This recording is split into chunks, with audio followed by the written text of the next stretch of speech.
नमस्कार, मैं हूं श्वेता सिंह। कहते हैं कि कोई भी व्यक्ति किसी पर भी विश्वास कर सकता है, लेकिन जब पैसों की बात आती है तो आप हर किसी पर विश्वास नहीं करते।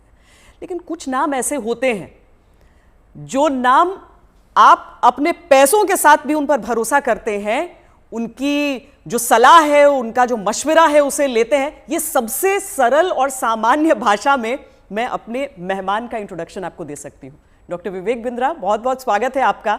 और ये बहुत बड़ा कॉम्प्लीमेंट होता है क्योंकि लोग जनरली अपने पेरेंट्स की, अपने भाइयों की, अपने बहनों की, इनकी बातों पर विश्वास करते हैं। जब अपने पैसे की बात आती है बहुत सोच समझ कर सोचते हैं कि पता नहीं कुछ गलत एडवाइस न दे दे। लेकिन आपके में क्या बात ऐसी है कि ये बड़ा बिजनेस जो है उसकी तरफ जो आम इंसान है वो इतना खिंचा चला आता है?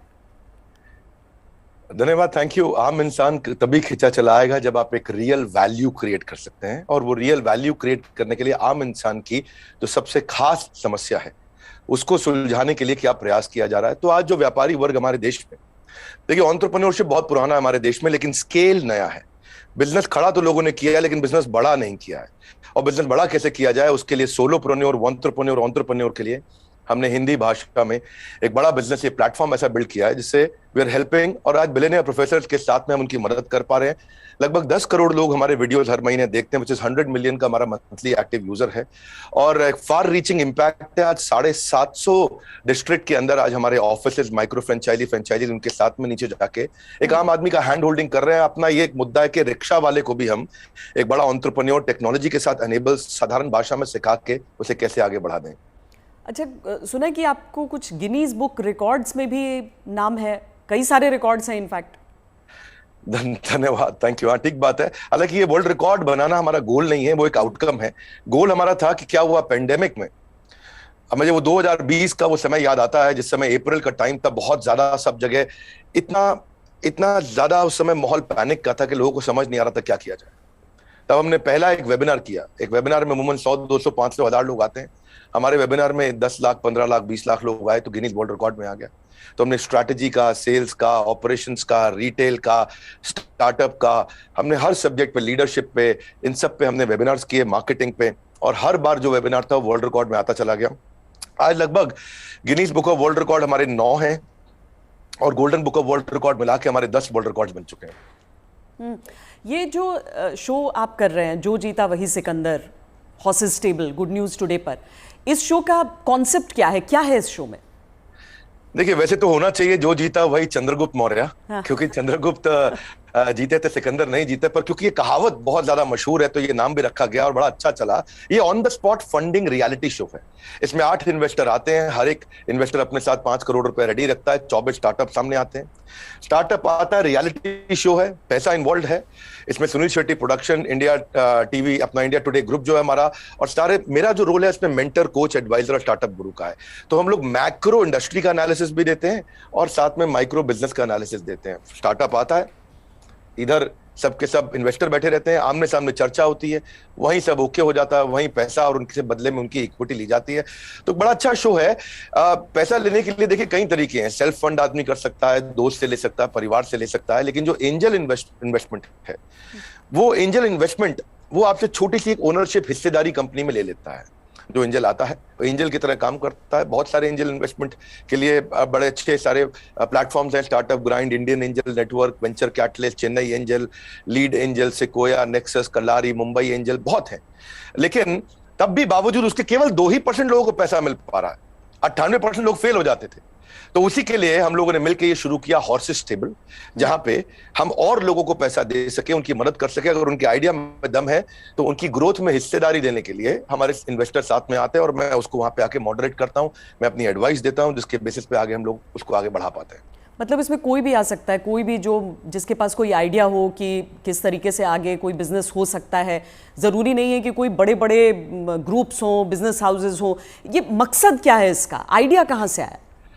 श्वेता जी, यही तो मेन मुद्दा है कि अगर आज मैं गुवाहाटी के आगे वहां से 200 किलोमीटर दूर जाके, जहां असली भारत बसता है, जो केवल दिल्ली मुंबई में नहीं है, उन लोगों को हम ला सके, उनको बढ़ा सके। देखिए, आइडिया यहां से आया कि एक एडम स्मिथ नाम के जेंटलमैन रहे, उन्होंने मैक्रो इकोनॉमिक्स पे किताब लिखी है। 200 साल पुरानी किताब है, उसको पढ़ने के बाद कुछ नहीं चाहिए। वो कहते 4 चीजें होनी चाहिए। एक जिस देश की पॉपुलेशन बढ़ रही है वहां बिजनेस अच्छा होगा, जहां टेंडेंसी टू कंज्यूम है, हमारे देश में स्वतंत्रता बहुत है, कुछ भी कंज्यूम कर सकते हैं, हमारा देश चाइना की तरह नहीं है। तीसरा जहां एंटरप्रेन्योर बहुत है, और चौथा जहां इनोवेशन है। तो चारों लिहाज से 4 में से 3.5 नंबर इंडिया को दिए जाते हैं। इंडिया में एंटरप्रेन्योरशिप बहुत तेजी से बढ़ रहा है। तो हमारे को, आपने पूछा आइडिया कहां से आया, आइडिया यहां से आया कि गड्ढा ढूंढने का एक ट्रेनिंग दिया जा रहा है, इसके द्वारा लोगों को इंस्पायर किया जा रहा है कि कैसे एक स्टार्टअप आए, क्या वो कस्टमर का टाइम बचा रहा है तो उसको पैसा मिल सकता है, हाँ भाई बड़ा अच्छा कर रहे हो आप, क्या वो कस्टमर का एफर्ट बचा रहा है, क्या वो कस्टमर का कोई कंफ्यूजन घटा रहा है, क्या वो कस्टमर के लिए सामान सस्ता लेके आ रहा है, क्या वो कस्टमर की प्रायोरिटी पे उसको फोकस करा रहा है, क्या वो कस्टमर को बढ़िया स्किल सर्विस, क्या वो कस्टमर को कोई वेंडर आइडेंटिफाई करके दे रहा है, क्या कस्टमर के लिए कोई कन्वीनियंस क्रिएट कर रहा है। तो बेसिकली ये urban company Oyo, Swiggy, Ola, Zomato, Flipkart, just dial, Zoom, ये सब इंडियन स्टार्टअप्स हैं जो कस्टमर की कोई ना कोई समस्या को सुलझा रहे हैं, और जैसे वो समस्या सुलझाते हैं, और इसी के लिए हम इंस्पायर करना चाहते हैं कि स्टार्टअप ऐसा ही है जो कस्टमर की बर्निंग प्रॉब्लम को, ज्वलंत समस्या को सुलझा सके। पर इसके आगे क्या होगा?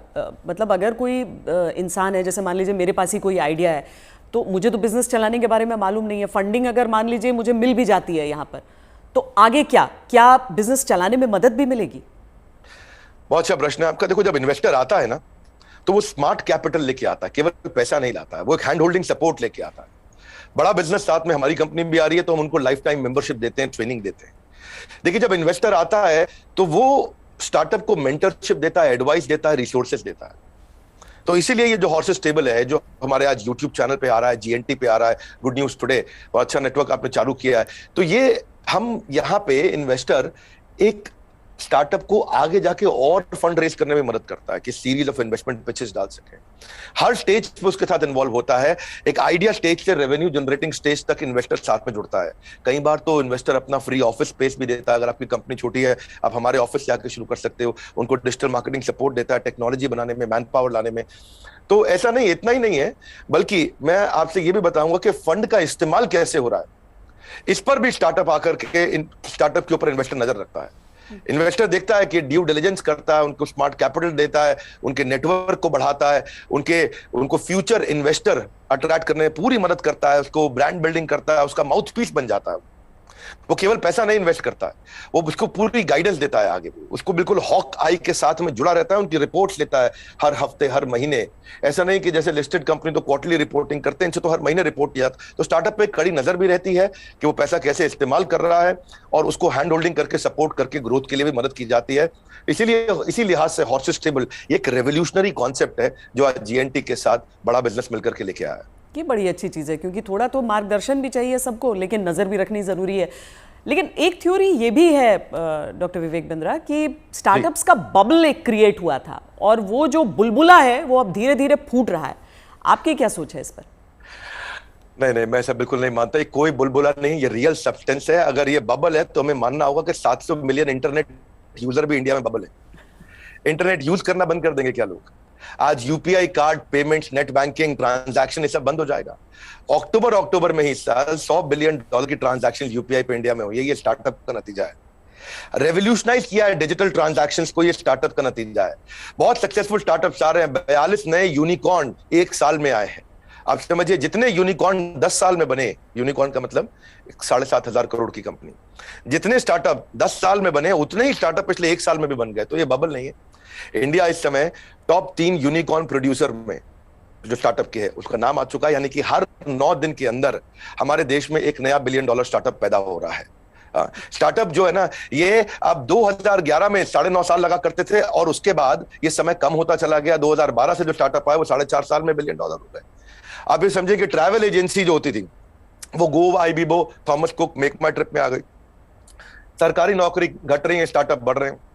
पेपर अब डिजिटल हो गया है, किताबें किंडल में मूव कर गई हैं, बिजली अब सोलर होती जा रही है, रिटेलर अब अमेजॉन, फ्लिपकार्ट और रिलायंस पे मूव कर गया है, गाड़ियां ड्राइवरलेस हो रही हैं, ब्लॉकबस्टर सीडी को खत्म करके यूट्यूब, अमेजॉन प्राइम, नेटफ्लिक्स आ गया है, सेल फोन के बिल अब घट रहे हैं, इंटरनेट के बिल बढ़ रहे हैं, गाड़ियों की सेल घट रही है, ओला उबर बढ़ रहा है, रेस्टोरेंट शटडाउन हो रहे हैं, ऑनलाइन फूड डिलीवरी बढ़ रहा है। आज बच्चों को जो है ऑनलाइन स्टडीज उनकी बढ़ गई है, प्राइवेट कोचिंग घटती जा रही है। इसका मतलब क्या है? जो स्टार्टअप है ना, वो एक रेवोल्यूशन है।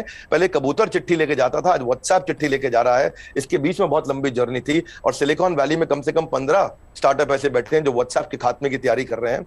और नेक्स्ट जो रेवोल्यूशन आएगा, नेक्स्ट सिलिकॉन वैली आने वाले समय में बेंगलुरु से शुरू होकर के भारत से ही आगे निकलेगा। वाह, क्या बात। लेकिन कई स्टार्टअप्स फेल भी तो होते हैं, कई स्टार्टअप्स फेल हो जाते हैं, इसकी वजह क्या रहती है? श्वेता देवी, ऐसा स्टार्टअप फेल होने के मेन 8-10 बड़े कारण होते हैं। पहला तो कोई डिफरेंशिएशन ना हो, आप वही कर रहे हो जो बाजार में सब कर रहे हैं। दूसरा, फोकस की कमी हो, सारी चीजें करने में लगे हैं, फोकस नहीं है। तीसरा, उनकी एग्जीक्यूशन की स्पीड कमी है। चौथा, अगर बिजनेस अच्छा ले भी आए तो रिकरिंग रेवेन्यू नहीं है, वो कस्टमर के साथ माल दो पैसा लो रिश्ता खत्म। रिकरिंग रेवेन्यू यानी कि बार बार उसके साथ ट्रांजैक्शन होना चाहिए। पांचवा, कि वो अपनी टीम अच्छी नहीं बना पाते, दे हायर पुअरली, और एक कमजोर टीम लेके आते, एक कैटेगरी टीम नहीं बिल्ड करते।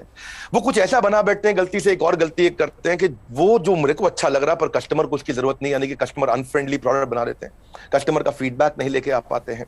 पैशन नहीं होता है, प्रॉफिट के चक्कर में चले गए लेकिन पैशन नहीं है, ये बड़ा जरूरी है। आंसर बड़ा महत्वपूर्ण है, जो आज व्यूअर देख रहे हैं उनको ये समझना चाहिए कि अगर बिजनेस मॉडल और रेवेन्यू मॉडल कमजोर है, प्री मैच्योर स्केल किया, बिजनेस खड़ा हुआ नहीं, बड़ा करने पहले निकल गए, बिना टेक्नोलॉजी के स्केल किया और उसके चक्कर में फिर आपने कर्जा भी ले लिया, तो फिर जो है वो एग्जीक्यूशन और स्लो होगा, प्रॉफिट और कैश फ्लो खत्म होगा, और फिर कैश बर्नआउट के बाद आप फंड भी रेज नहीं करेंगे। यही मुख्य कारण होते हैं कि स्टार्टअप फेल होते हैं। तो पहले बिजनेस को खड़ा करना है, बाद में बिजनेस को बड़ा करना है। क्या हम समझे कि एक स्टार्टअप कल्चर है अब, और ये डेवलप हो रहा है, और ऐसे में भविष्य से आपकी क्या उम्मीदें हो जाती हैं? देखिए, स्टार्टअप का कल्चर अब डेवलप हो रहा है इंडिया में।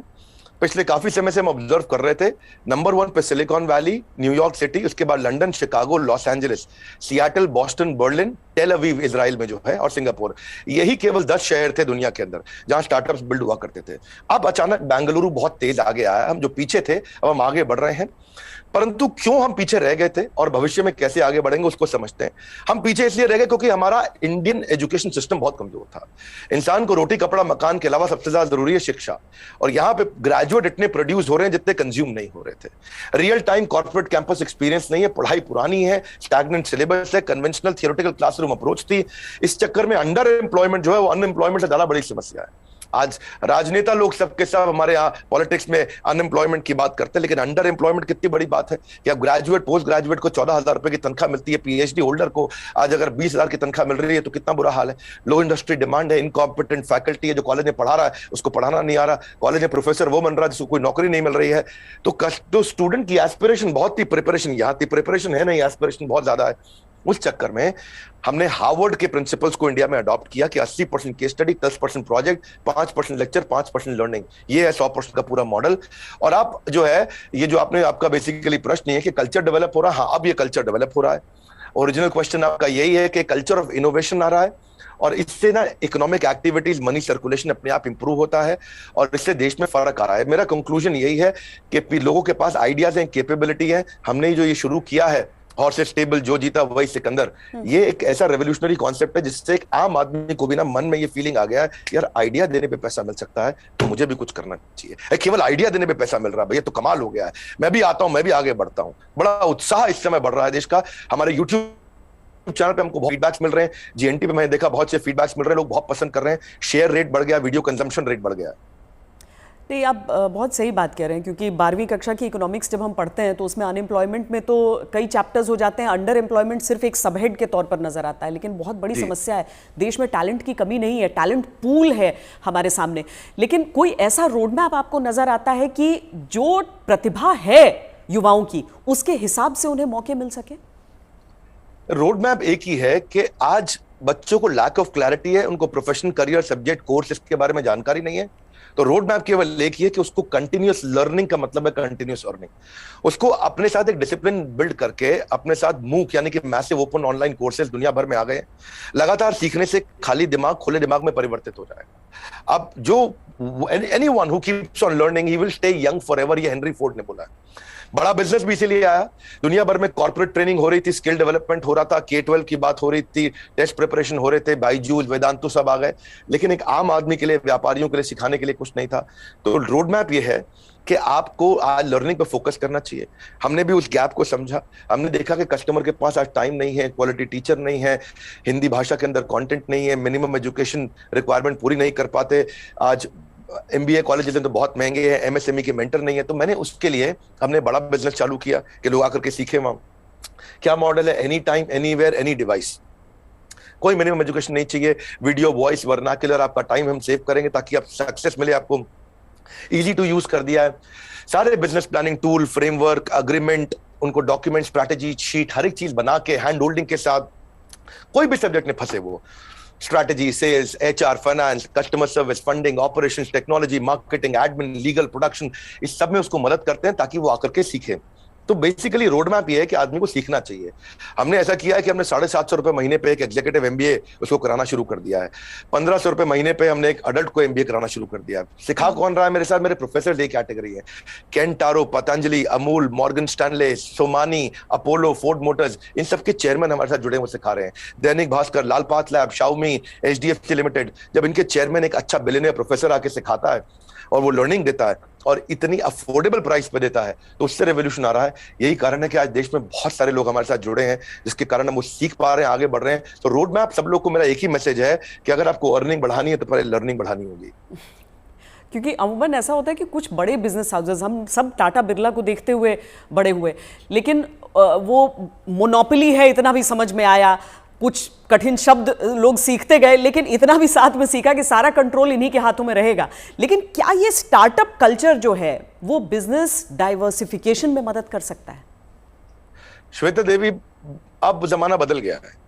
पहले $1 बिलियन कंपनी बनाने में जो 50 साल लगते थे, 5 साल में बन जाती है। जो हमारे यहाँ टॉप रैंकर सबसे बड़े अरबपति 1950 में थे, उनमें से अब कोई दिखाई नहीं पड़ता है टॉप अरबपति की लिस्ट में हमारे देश में। अचानक जमाना बदल गया है। इनफैक्ट सन 2000 तक भी Naukri.com, मेक माई ट्रिप, इनको 14 साल लगे $1 बिलियन कंपनी बनने में। पर आप उसके बाद देखिए, फ्लिपकार्ट, पॉलिसी बाजार, जोमेटो आया तो इनको 14 साल नहीं लगे, ये 8.5 साल में $1 बिलियन हो गए। पर उसके बाद में देखिए, नाइका, ओयो, उड़ान और ओला इलेक्ट्रिक आया, ये 2 साल 3 साल में $1 बिलियन कंपनीज हो गए। तो अब जो है वो कॉर्पोरेट्स की बपौती नहीं रह गया है बिजनेस। अब पहले हुआ करता था कि बड़ी मछली छोटी मछली को खा जाया करती थी, आज बहुत सारी छोटी मछली मिलकर बड़ी मछली को खा जाती हैं, और उसी रेवोल्यूशन में हम कंट्रीब्यूट कर रहे हैं साथ में। डॉक्टर बिंद्रा, बहुत मज़ा आया आपसे बात करके। और एक चीज़ मैं कहूँगी कि आमतौर पर क्या है कि ये बिजनेस के कॉन्सेप्ट्स जो हैं उसमें अंग्रेजी का इतना इस्तेमाल होता है कि आम लोग कनेक्ट नहीं कर पाते हैं, आंकड़ों का इतना इस्तेमाल होता है कि लगता है कि यार ये तो हमारे बूते की बात नहीं है। आप इतने सिंपल तरीके से समझाते हैं, मुझे लगता है इसीलिए ऐसी चीज़ों पर भी लोग आपकी बात को समझते हैं, आपकी बात को मानते हैं। और ये जो जी, हर एंकर के साथ भी उतना अच्छा नहीं लगता जितना श्वेता देवी आपका इम्पैक्ट है और आज तक का इम्पैक्ट है। मैं तो मतलब मानता हूं उस बात को कि आज तक जितना न्यूट्रल और जितना अच्छा चैनल रहा है, और खास तौर से जो आपने इन्फ्लुएंस क्रिएट किया, तो आपको बहुत बहुत बधाई, धन्यवाद। आपने इतना समय लगाया आज लोगों को इन महत्वपूर्ण पहलुओं पर हम चर्चा कर सके। Thank you so much, thank you so much. धन्यवाद श्वेता जी, थैंक यू।